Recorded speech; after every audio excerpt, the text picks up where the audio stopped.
D'abord, je vais dire merci à Kokoroé. Mais merci. Voilà, Merci, parce que je trouve que c'est une initiative formidable. Et c'était un plaisir d'y répondre positivement ce matin. D'ailleurs, la question ne s'est pas posée. Et on a l'impression ici d'être en famille. C'est assez rare de pouvoir intervenir comme ça, de façon très spontanée et animée, je crois, tous ensemble par le même désir de progrès de société. Donc, un grand merci à toutes les trois. Merci. Je commence par ça. Merci à toi, on est honoré de t'avoir. Alors, par rapport à ta question, au fond, peut-être un regard sous 4 angles. D'abord, de quoi parle-t-on?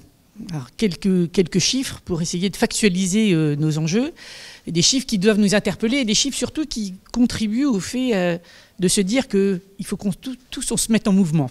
Et ça, je crois que c'est le côté très, très dynamique de la chose.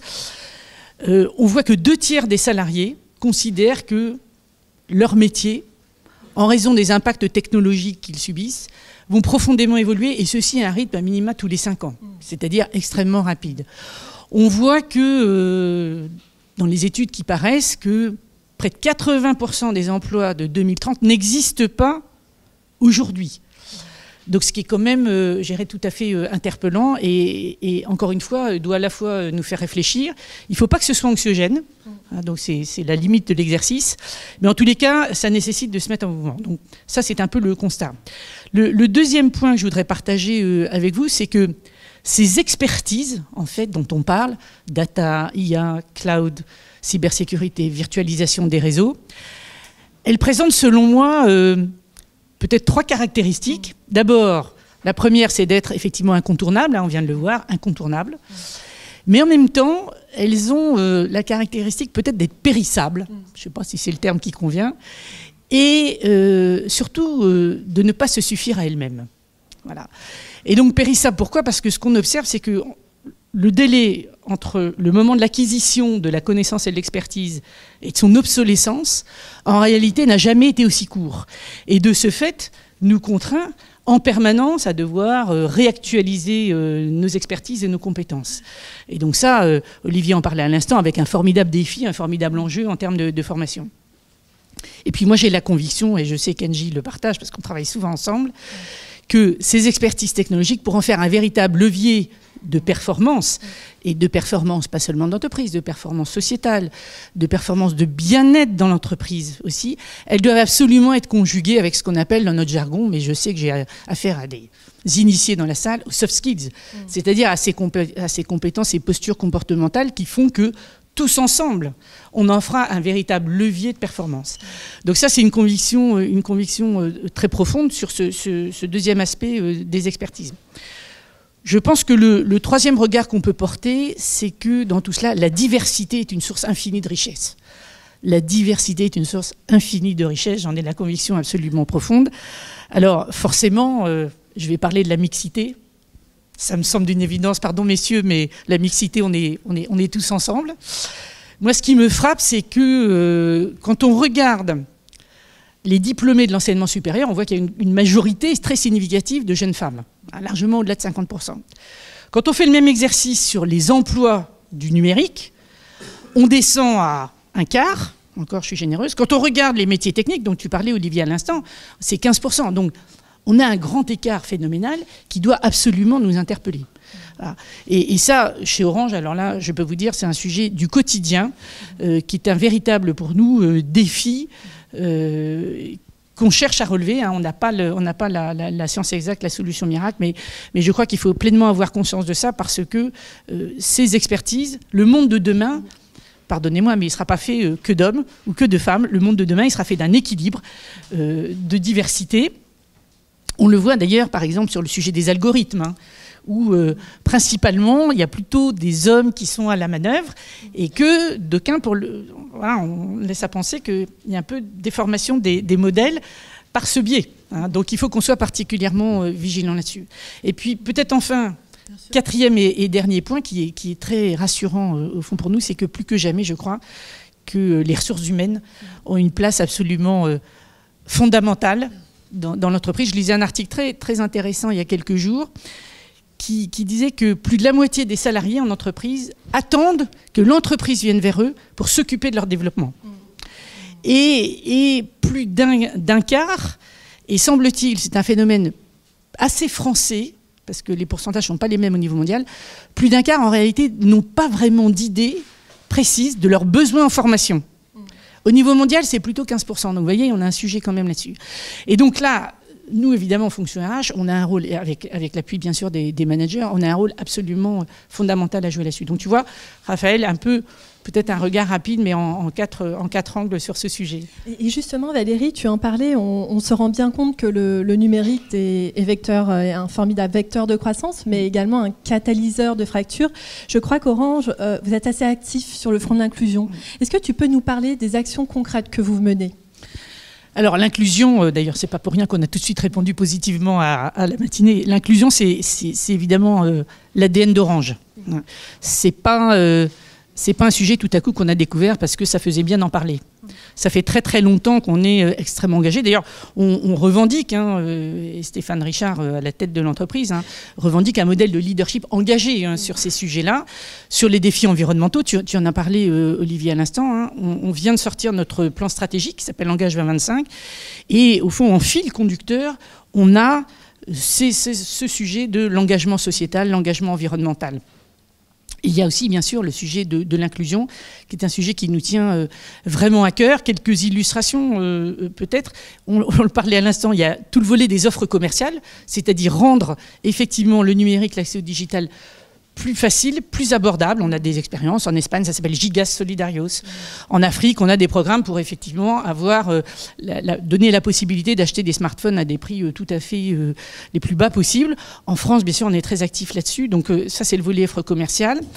Et puis, moi, je crois beaucoup aussi à la capacité qu'on a, je dirais de façon citoyenne, en élargissant le spectre au-delà même de l'entreprise, à contribuer, à sensibiliser dans la société, gérer les acteurs au digital. On a créé un concept qui s'appelle les Orange Digital Center, où en fait, en un lieu unique, on peut venir pour s'acculturer au digital, être sensibilisé, être formé, s'éduquer, être accompagné dans des projets d'entrepreneuriat. On s'est fixé comme objectif d'avoir ce type de dispositif dans chacun de nos pays. On est présent dans 28 pays, dans chacun de nos pays. J'irai moi-même d'ailleurs prochainement à Douala au Cameroun pour inaugurer cette maison du digital.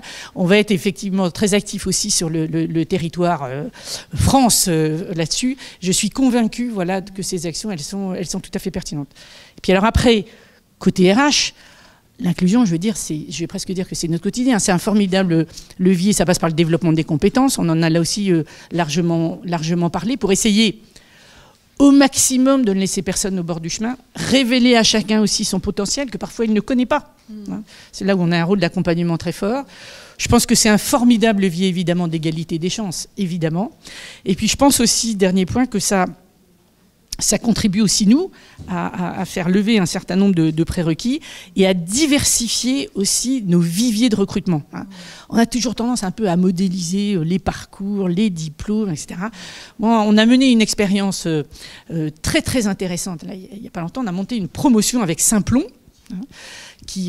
l'école de codage et qui amène des gens qui sont en marge des systèmes habituels, Simplon, Microsoft et nous. Et on a pris une promotion de 25 personnes, de 18 à 55 ans, 10 nationalités, des gens en marge du système scolaire, des gens qui avaient envie de complètement changer d'horizon, pour leur apprendre à coder. Et donc, on a insisté, c'était génial, j'ai fait l'inauguration de cette promo et je les ai revus 7 mois après, ils étaient métamorphosés.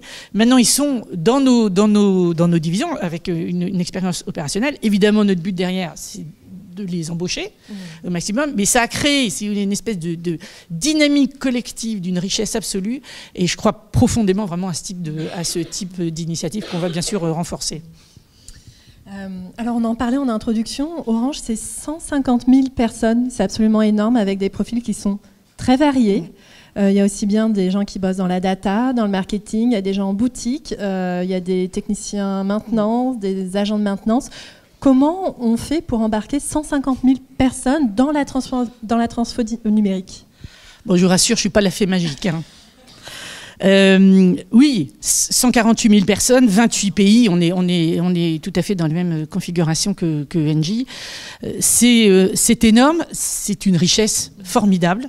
Tu l'as dit, sur une diversité de métiers, c'est un défi. Alors, peut-être 2 éléments de réponse à ta question, ça n'est pas exhaustif. Je crois qu'il y a un sujet majeur qui est comment, quand on a beaucoup de collaborateurs comme ça, j'arrive finalement tout de même à bien connaître la réalité de mes salariés. C'est-à-dire, qui sont-ils? Où sont-ils? Quel métier? Quelles compétences? Quelle expertise? Quelle formation? Quelles sont leurs aspirations? Et donc ça, on parle bien sûr des expertises. Eh bien, les expertises et l'usage de la data, c'est évidemment fondamental en matière RH. Nous, on a lancé un très grand programme ambitieux de SI, RH, pour précisément nous permettre d'avoir une meilleure cartographie de nos collaborateurs. Ça me semble indispensable.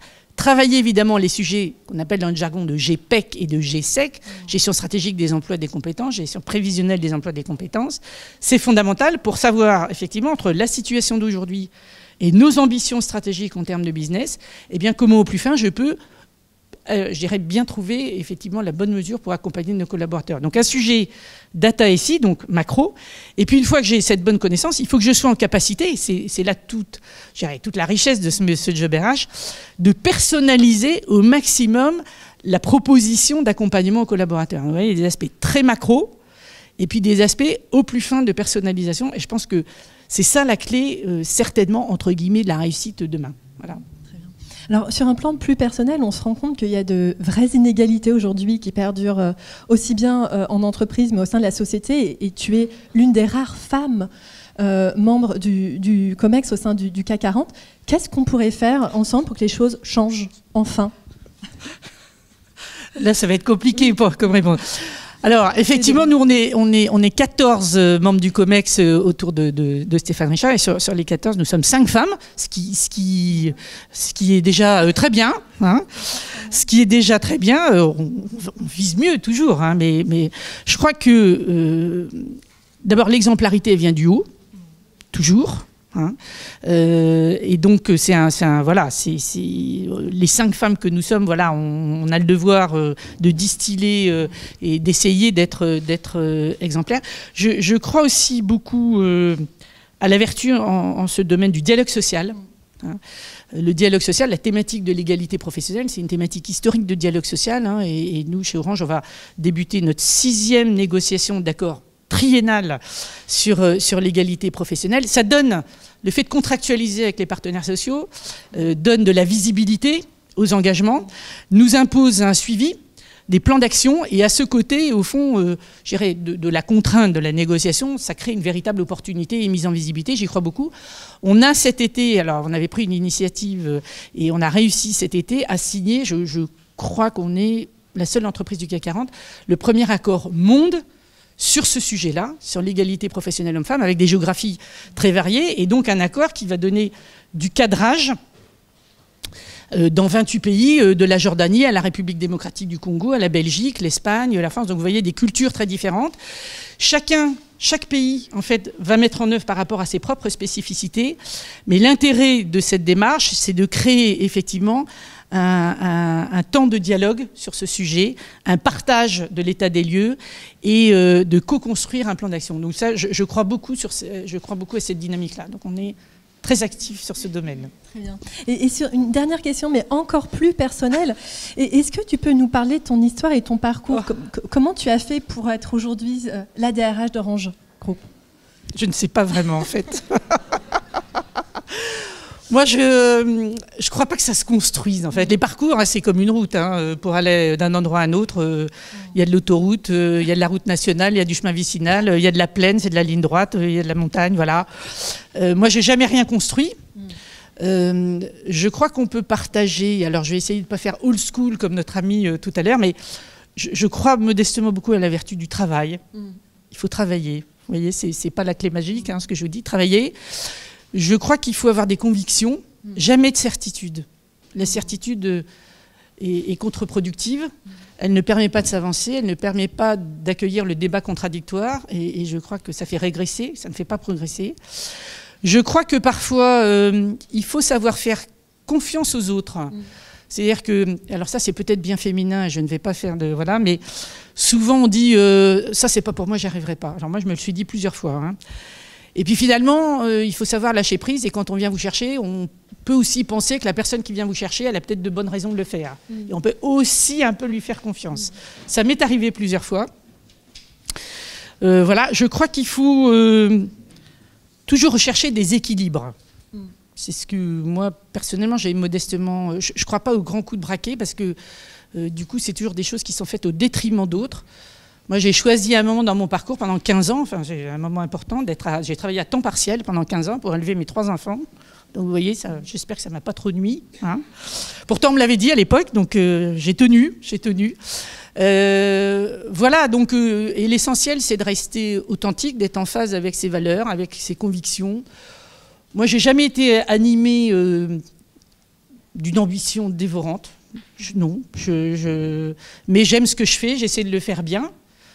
Alors, c'est rassurant, c'est que ça doit finalement avoir un peu de résonance. Et puis, au fond, par rapport à notre thème d'aujourd'hui, ce qui me rassure profondément, c'est que dans un monde de plus en plus digital, de plus en plus numérique, au fond, on peut, je crois, partager que le fil conducteur de tout cela reste profondément humain. Voilà. Merci à toi, Valérie. Merci pour ce témoignage. Merci.